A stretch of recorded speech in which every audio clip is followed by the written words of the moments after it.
Expedia and Visit Scotland invite you to come experience the beauty that awaits in Scotland. The sweep of wild coastlines, quiet lochs, and untamed landscapes. Fresh cuisine that feels rooted in the land. Come experience the kind of stillness that stays with you long after you leave. Plan your Scottish escape today at expedia.com/Visit Scotland. Blowing ad budget on metrics that look great till the CFO sees them. That's bull spend. And marketers are calling it out in Dashboard Confessions. I remember telling my boss, it'll be good for the brand, when leads were slow. Yeah, it wasn't. Cut the bull spend. LinkedIn lets you target by company, job title, and more. Advertise on LinkedIn. Spend $250 on your first campaign and get a $250 credit. Go to linkedin.com/campaign. Terms and conditions apply.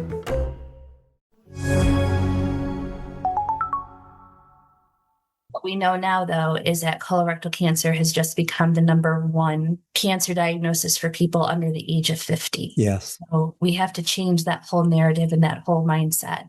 But there's a lot of funding that comes from a lot of different organizations. Some of it doesn't fully make sense as to why they're within certain departments. Mm-hmm. But that's where our advocacy groups start to come into play. But what do you wish that people knew more about? I wish we knew the symptoms, and I wish we knew how to better advocate for ourselves. I think we all grew up with this idea that to push back against authority isn't always something welcomed, especially when you're talking with doctors. Mm-hmm. Want to believe that they know what they're doing. But all of the doctors we had here in Nevada, and he did 2 clinical trials in California as well, it was amazing to hear how they differed in terms of what they thought causes colorectal cancer, what you should stay away from, what you should try to eat more of or eat less of. Mm-hmm. And there's so much differing opinions that you kind of have to weed things out. But I would say the biggest thing is to advocate for yourself. If you know something is wrong, and Rob was not a complainer, he was not a guy that would even take Tylenol or anything like that. Mm-hmm. So when he started to say I feel like there's something wrong, trust that intuition. Don't Google it or think this is just going to go away and it's no big deal. Yeah. Colonoscopies are so easy. The prep is always a little bit rough in that sense, but in terms of the actual procedure, it's so easy and it's such a life-saving thing. Hey everyone, this is Jonathan Marks from Go To Health. I hope you're having a great day. We have another important topic to discuss. Recent data from the American Cancer Society shows that colorectal cancer is now the leading cause of cancer death for both men and women under 50 in the United States.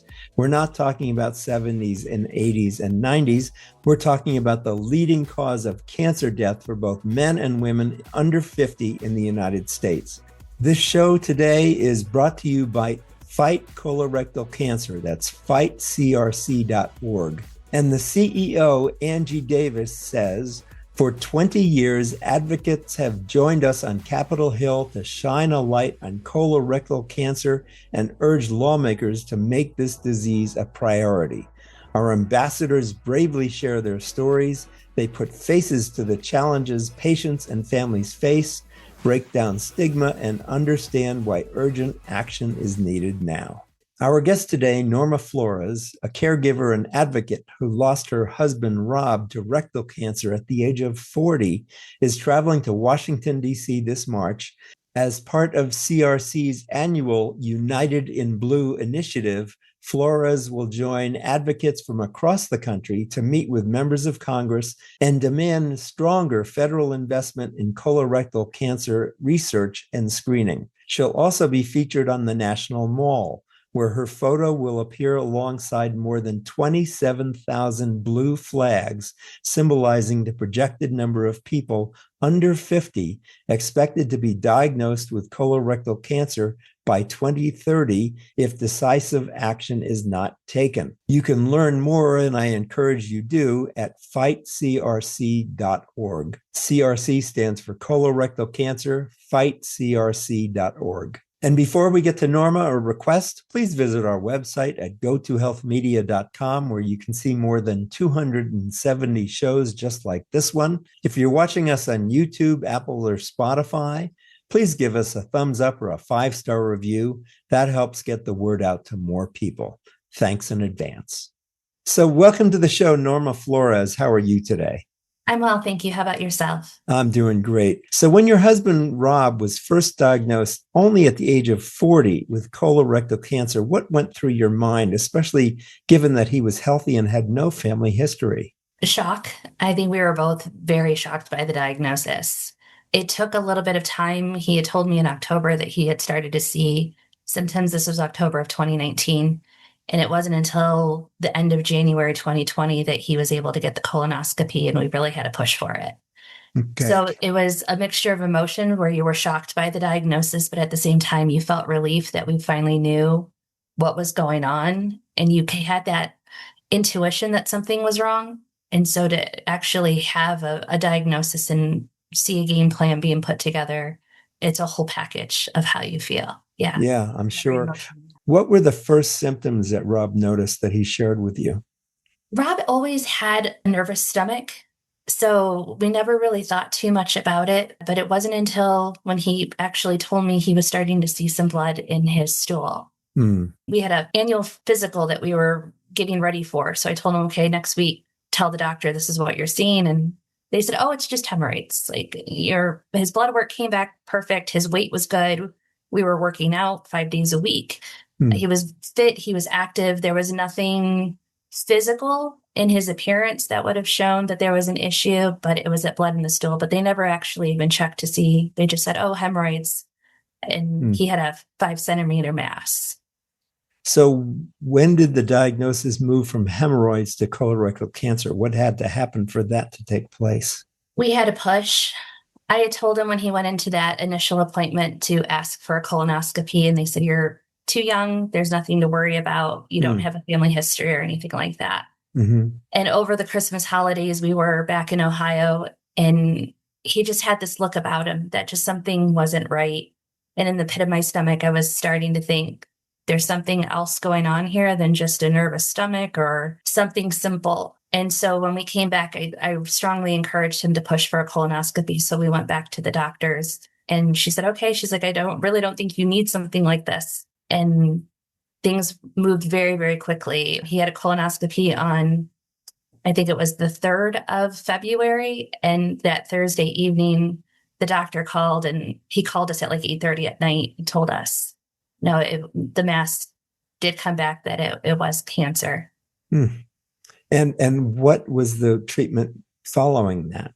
Things moved incredibly quickly. He started 4 weeks of radiation. So he had radiations 5 days a week. And he also started chemotherapy, but it was a pill form of chemo. So we did that for the whole month of March into early April. And then we knew they were going to remove the tumor in June of 2020. We went ahead and did that. And he ended up with a permanent ostomy as a result of that. They did a full rectal resection on him. And then he went back for another 5 months of chemotherapy where he had the liquid form and then pill form. And the ostomy that you just mentioned, that's wearing a bag on the outside. Is that what happens? Yes. Yeah. So you have the ostomies that will go on your right or your left side, depending on what is actually going on. So his was on the lower left for the ostomy. And we had one meeting with a nurse after his surgery, and she said, this is how you do it. And you kind of figure it out from then on. But it was a life-changing situation. He had full mobility, and it takes you a minute. I mean, it was his body. He wasn't used to seeing something like that or having something like that. But what they can do with ostomies today is absolutely incredible. All different kind of bags. You can go swimming with them. You can go hiking with them. Wow. You can live a full life with these ostomies. That was really incredible.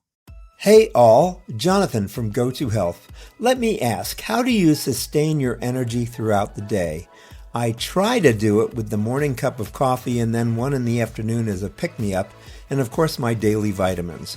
But what if I told you I was trying something new that's working for me just great? It provides me with sustained energy and focus, with caffeine for alertness, but balanced by amino acids and taurine to prevent jitters or crashes.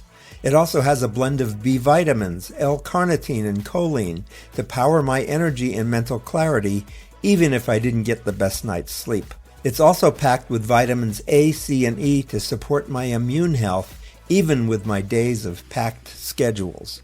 And it's sugar-free and what I'll call flavor-forward. I alternate between 3 delicious flavors: mandarin orange, mango strawberry, and fruit punch. Just 1 small scoop of mix in 8 ounces of water and I'm done. Boom, off to the races. This formula boasts 32 years of brand expertise and thousands of 5-star reviews from millions of users. And it's a woman-owned company. What's this product I'm yakking about? It's called Spark Energy Plus Focus from Advocare. Spark Energy Plus Focus. For Go to Health listeners, I've scored 30% off and free shipping. Go to drinkspark.com and use code GoToHealth at checkout. That's code GoToHealth at drinkspark.com. Let's tackle the day together with Spark Energy Plus Focus. What was the quality of his life as he went through this? Rob did amazing. He had, from 2020 into the middle of 2022, his quality of life was very good. He had symptoms and side effects from chemo and from radiation, but we were still walking every day. We were still playing basketball. We were racing each other, and he beat me every single time. Good for him. Yeah, we were still doing that. He had a lot of neuropathy, though, in his hands and his feet. So we had to start to be careful with things like that. But for the most part, he didn't look like how I thought cancer patients were supposed to look. This chemotherapy that he was on, he kept his hair for the most part. So it thinned a little bit, but it wasn't like he full on lost it or anything like that. Got it. What do you wish more people knew about colorectal cancer and their symptoms and risks? I mean, now that you've been through this, and again, I just want to say I'm so sorry that you and he went through this. It's such a tough transition. But what do you wish that people knew more about? I wish we knew the symptoms, and I wish we knew how to better advocate for ourselves. I think we all grew up with this idea that to push back against authority isn't always something welcomed, especially when you're talking with doctors. Want to believe that they know what they're doing. But all of the doctors we had here in Nevada, and he did 2 clinical trials in California as well, it was amazing to hear how they differed in terms of what they thought causes colorectal cancer, what you should stay away from, what you should try to eat more of or eat less of. And there's so much differing opinions that you kind of have to weed things out.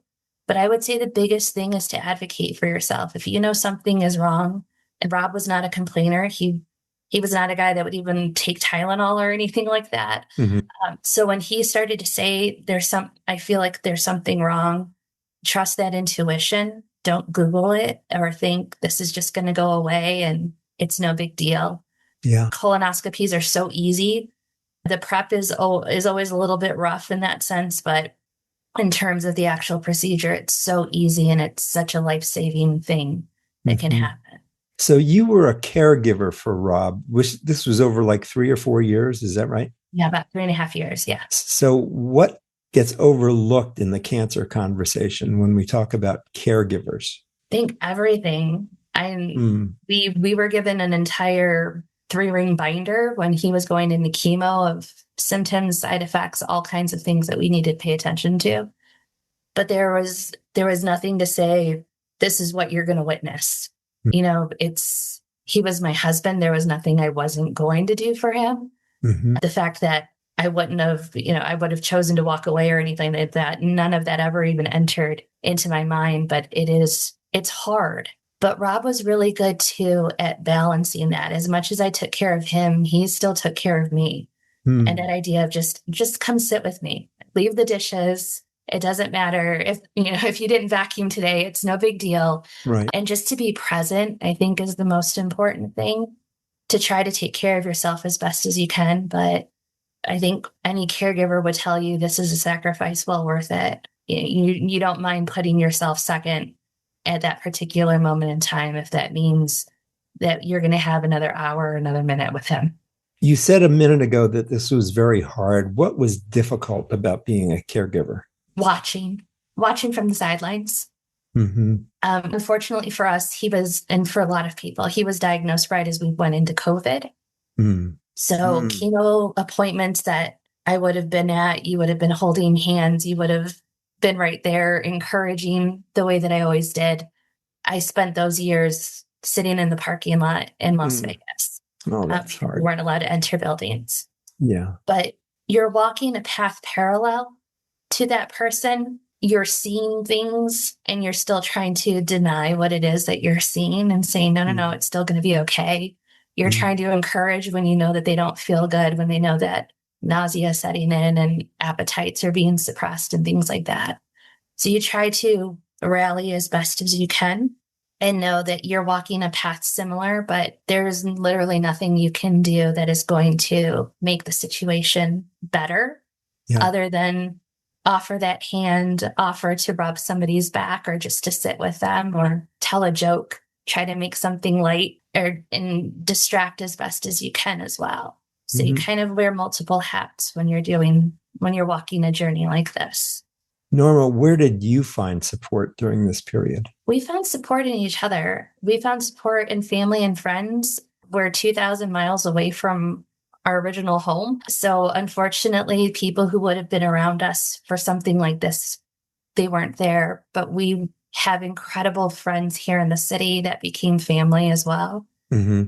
That even if it was just, hey, we dropped off something on the door or we're coming by and we were going to wave at you from the window, that was helpful in that sense. But we found comfort in each other as well. I think we had a good marriage. We had a strong marriage, and this made us even better going forward too.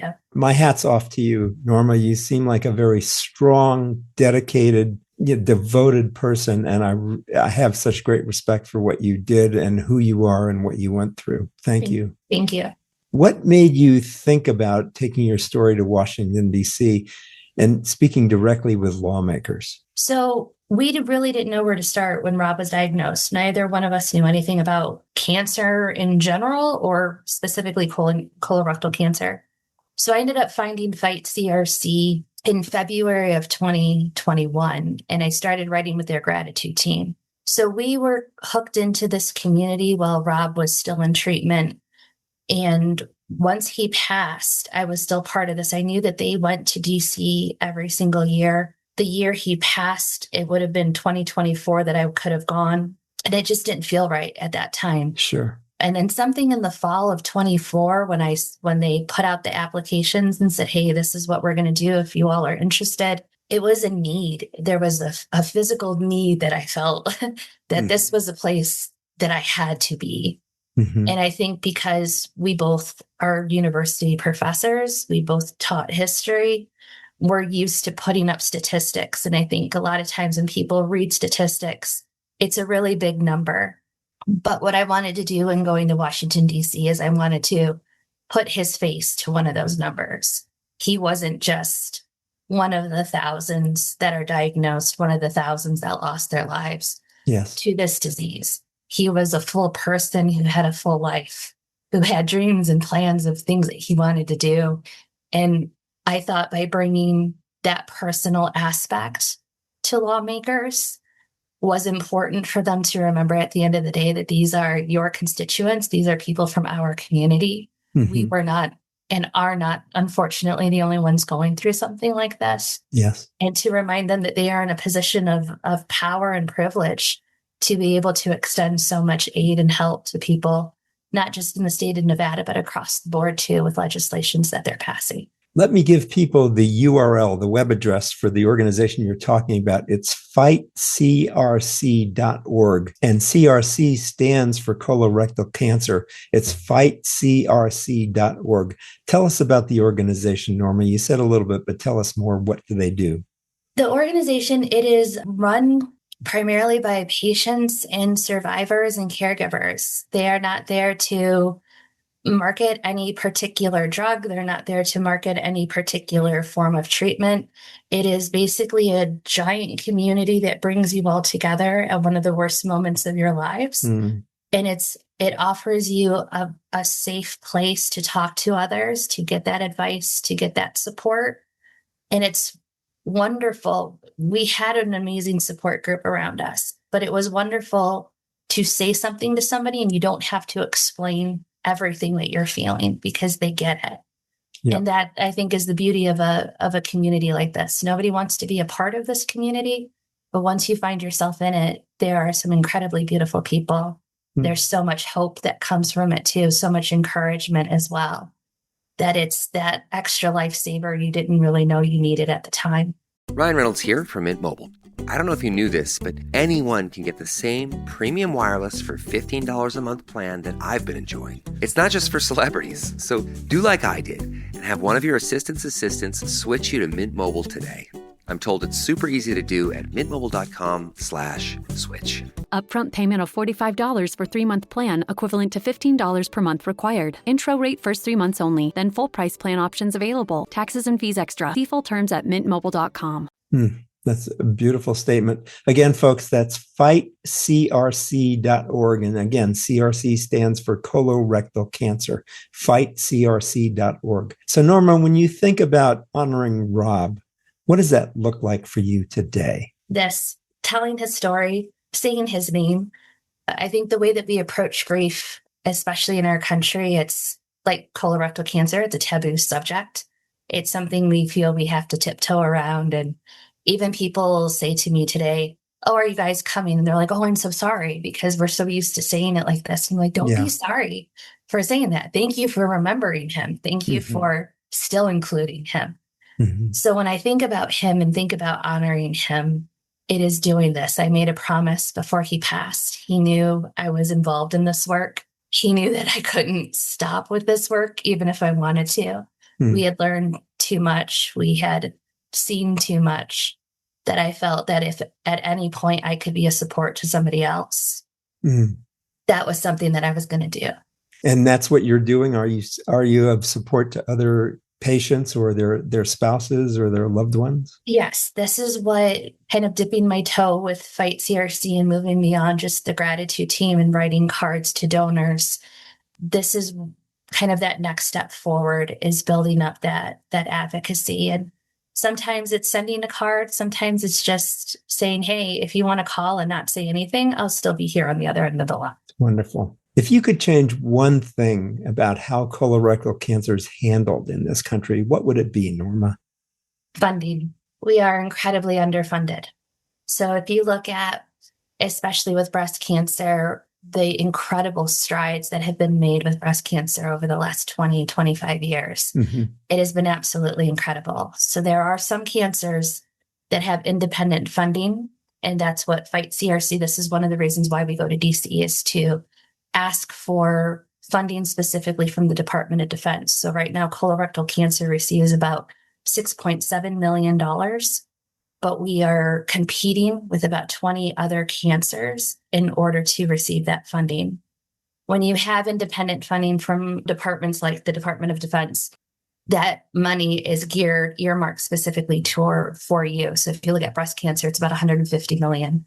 And we know what you can do with money. We know that money put towards research gives us incredibly, not just new ways of diagnosing, but it also opens up avenues for new ways of treating cancers. Chemotherapy is incredibly harsh on a number of levels for so many people, and everybody's different.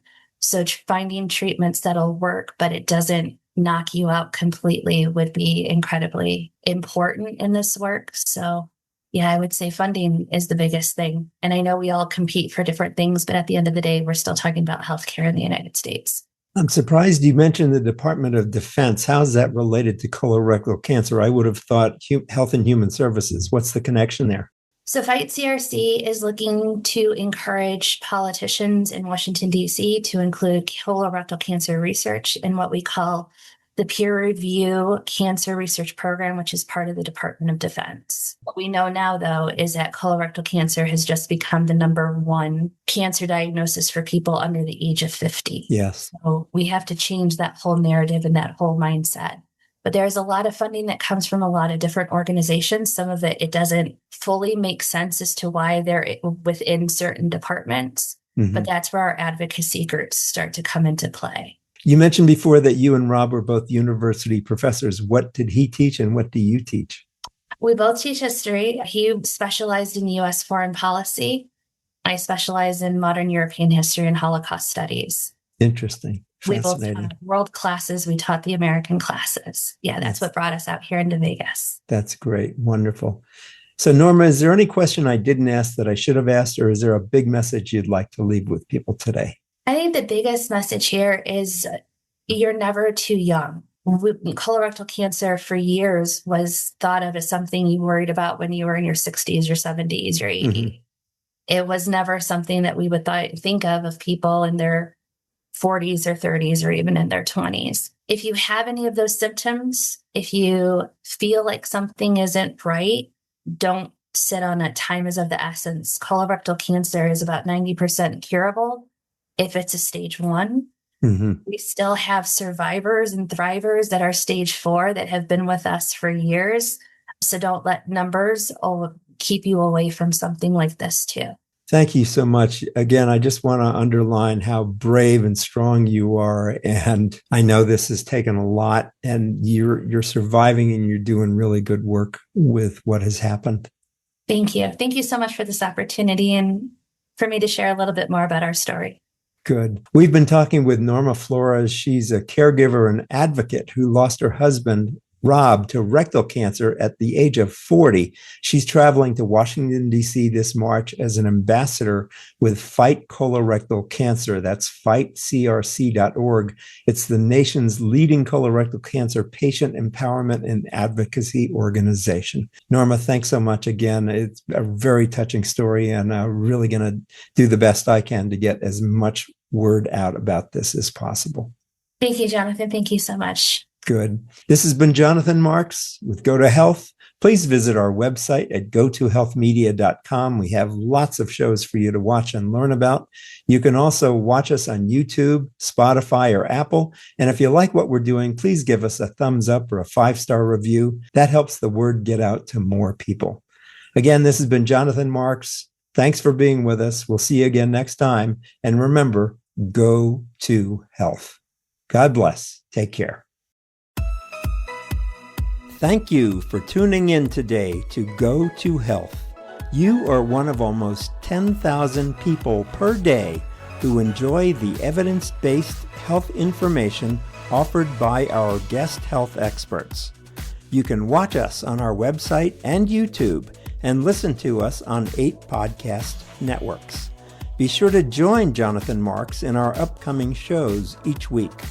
If you like our show, please share this episode with your friends and colleagues. You can subscribe to the show, join our email list, send us feedback, browse through the online store, and view our library of over 150 shows at gotohealthmedia.com. See you next time, and remember to elevate your life with Go to Health.